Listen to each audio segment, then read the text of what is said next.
The Jind news पे आप सभी दर्शकों का स्वागत है। Like and subscribe.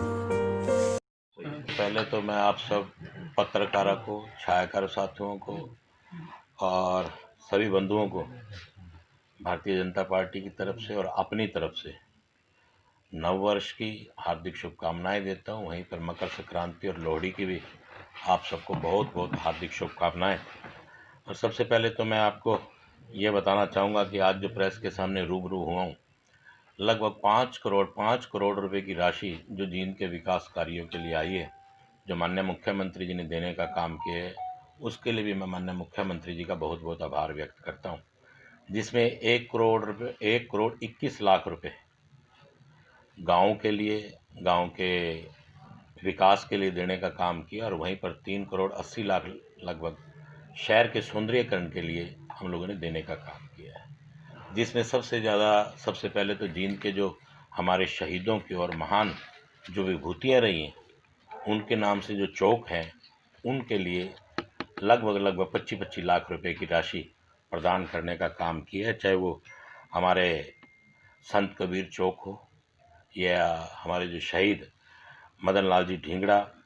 और पटियाला चौक का हुआ, टेंटरी चौक पर जो सिख गुरुजी के नाम से जो चौक बनना, उसके लिए, और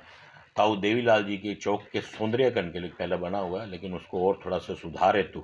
7 लाख रुपए की राशि उनमें भी दी गई है और लगभग 25-25 लाख रुपया इन सब चौकों के लिए भी किया गया है। वहीं शिव चौक को और 1 रुपया चौक तक सौंदर्यीकरण के लिए, जिसमें पेड़ वगैरह लगाए जाएंगे, ऐसा भी किया गया। और वहीं तीर्थों के लिए भी 2-2 करोड़ रुपया की राशि देने का काम किया है। चाहे वो अपना रानी तालाब है, उसके लिए भी सौंदर्यीकरण के लिए, लाइटिंग के लिए, और रानी तालाब के सौंदर्यीकरण के लिए। वहीं पांडु पिंडारा तीर्थ के लिए भी 2 करोड़ रुपया, वहाँ के लिए भी राशि माननीय मुख्यमंत्री जी, इसके अलावा इन 5 करोड़ के अलावा जो देने का काम किया। वहीं पे बरसोड़ा, जिससे करीबन 40 लाख रुपए का कार्य संपन्न हो चुका है, वह वंश मूलक तीर्थ है, उस पर भी। और जल्दी ही हमारे रामराय अपना इक्कस गांव में, उसमें भी 2 करोड़ रुपए की राशि का जो तीर्थ पर लगाने का कार्य है, वो भी जल्दी प्रारंभ हो जाएगा। वहीं पर ही पिंडारा और जो जहाँ पे ब्रिज बना है, बस स्टैंड के पास ही जो पुल बना है, वहाँ पर एक बड़ा भव्य गेट बनाया जाएगा,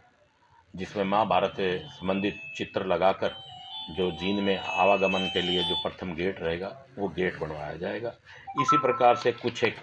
धर्मशालाओं को,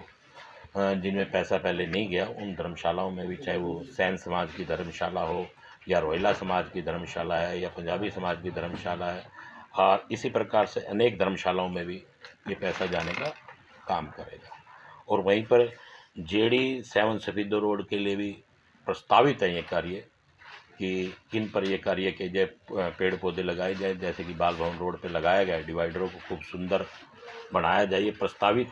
कार्य हैं, जिनको हम लोग आगे माननीय मुख्यमंत्री से निवेदन कर इसको ज़्यादा सुंदर शहर को बनाने का काम करेंगे। चाहे वो घंटाघर हो, घंटाघर भी क्योंकि एक बड़ा हार्ड प्लेस है जींद का, उसके सौंदर्यीकरण के लिए भी माननीय मुख्यमंत्री से पैसा लिया जाएगा, क्योंकि आज से लगभग 30-35 वर्ष पहले ये बना था।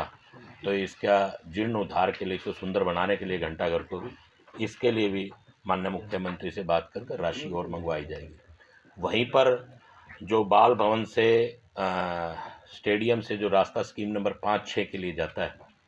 उसके ठेकेदार भगवान के चरणों में लीन हो गए और उनके एक्सपायर होने के बाद में वो सड़क टूटी हुई पड़ी है। इसके लिए भी सीसी सीमेंट के लिए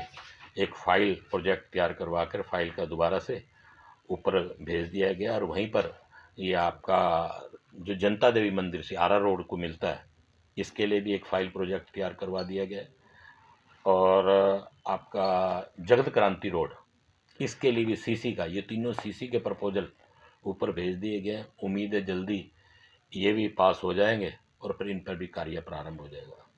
और इसी प्रकार से पटियाला चौक से पुरानी सब्जी मंडी के लिए भी हम लोगों ने ये बनवाने का कार्य किया कि इसका बनाया जाए, प्रोजेक्ट बनाया जाए, ताकि इस डिवाइडर को भी अच्छे, क्योंकि ये डिवाइडर अच्छे रूप से नहीं बना हुआ, इसको बेहद सुंदर डिवाइडर को बनाया जाए, क्योंकि कुछ एक जगह ये छोटा बड़ा है जिसकी वजह से एक्सीडेंट होने की संभावना भी बनी हुई है। तो इसके लिए भी हम लोग, इस डिवाइडर के लिए भी माननीय मुख्यमंत्री से पैसा मांगेंगे, क्योंकि जींद को लगातार विकास की दृष्टि से अब जींद आगे बढ़ रहा है और हमारा पूरा प्रयास है कि जींद को जो कहा था उस जींद को उतनी जल्दी सुंदर और बढ़िया बनाया जाए। वहीं पर रेलवे अंडर ब्रिज भी, उसका कार्य भी प्रारंभ हो चुका है और मेरे पिताजी का सपना था मेडिकल कॉलेज को लेके, उसका भी टेंडर हो चुका है और वो टेंडर खुल गया है। एक कंपनी के नाम L&S कंपनी है कोई, उसके नाम वो L&T, उसके नाम टेंडर खुल चुका और लगभग 30 महीने का समय है। उस 30 महीने में बड़ी कंपनी है, ये भी जल्दी से जल्दी इस कार्य को पूरा करेगी और इसमें जींद को बहुत ही फ़ायदा मिलेगा, क्योंकि मेडिकल कॉलेज एक बहुत बड़ा ड्रीम है, जिसमें मेरे पिताजी ने रात को 12:30-1 बजे माननीय मुख्यमंत्री जब अपने निवास स्थान पर पहुँचे तो वहाँ पे जींद के लिए उन्होंने कहा और उन्होंने माननीय मुख्यमंत्री जी ने इसकी हाँ भरी और मेडिकल कॉलेज आएगा। मेरे पिता के सपने भी पूरे होंगे और वहीं जींद वासियों को भी इसका बहुत ज़्यादा फ़ायदा मिलेगा। और इसी प्रकार से, क्योंकि ये पहले 450 करोड़ रुपए के आसपास का प्रोजेक्ट था, अब इसको बढ़ाकर 650 करोड़ रुपए के आसपास का प्रोजेक्ट ये मेडिकल कॉलेज का हुआ है। वहीं पानी के लिए भी लगातार हम लोग निरंतर प्रयास कर रहे हैं कि पानी भी जो है जींद में स्वच्छ पानी मिले। इसके लिए हम लोग निरंतर प्रयास में और परमात्मा की कृपा रही और माननीय मुख्यमंत्री जी के सहयोग से जींद को स्वच्छ पानी पीने का काम करेंगे। भाखड़ा का पानी लाने के लिए हम निरंतर प्रयासशील हैं और मुझे उम्मीद है कि जींद की जनता के सहयोग और आशीर्वाद से और माननीय मुख्यमंत्री जी के क्योंकि उन्होंने भी कहा था जल्दी ही जींद को एक अच्छा स्वच्छ पानी मिलेगा, ऐसी मुझे पूरी उम्मीद है। और वहीं पर मैं आप लोगों को ये भी कहना चाहूँगा कि रोहतक रोड के बारे में विषय, मैं स्वयं इस विषय को कहने का काम करूँगा, क्योंकि रोहतक रोड को करीबन 35 फुट, 28 फुट से लेकर 35 फुट गहरा खुदा हुआ है, जिसके लिए जींद के लोग निरंतर इस बात के लिए मैं कहूँगा कि नाराज़ भी हैं, लेकिन उनकी नाराज़गी जायज़ है। उस नाराज़गी को ये हम लोगों को समझना पड़ेगा, क्योंकि हम लोग अगर अपना